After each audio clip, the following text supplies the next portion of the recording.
Okay, topic. What is the topic? Topic is decimal, and percent. Okay, to make it short, decimal, the sign of decimal is left. Decimal must be placed on left side. Percentage, percent, it should be placed on the right. Example, we have this one, 20%. Diba? Sa right. If you change this one to decimal, you just move from right 2 places to the left. So, percent to decimal.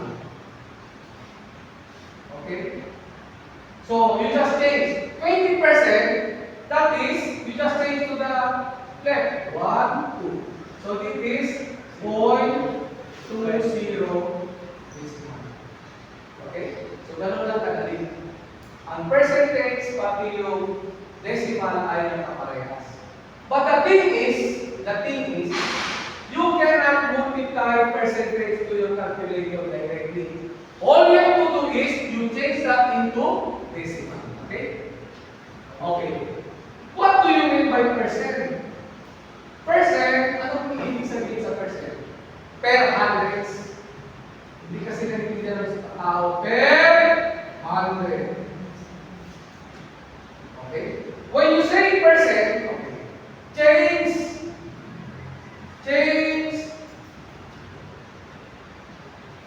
decimal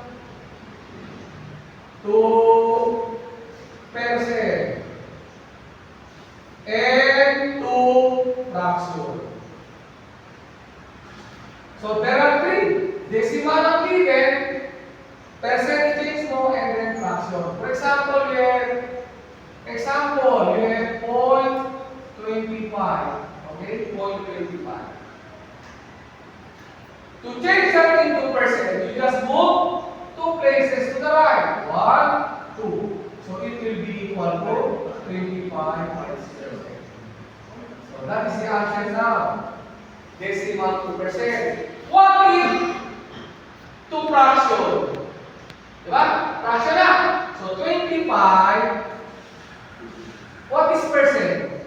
Per 100. Per 100, oh. So you just divide that by 100. 25 over 100 kasi the meaning of percent is per 100. So 25 over 100, you reduce. Divided by 25. Divided by 25. So what is the answer now?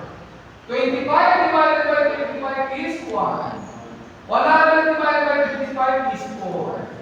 So therefore, it is 1/4. So 0.25 is actually equal to 25% and also equal to 1/4.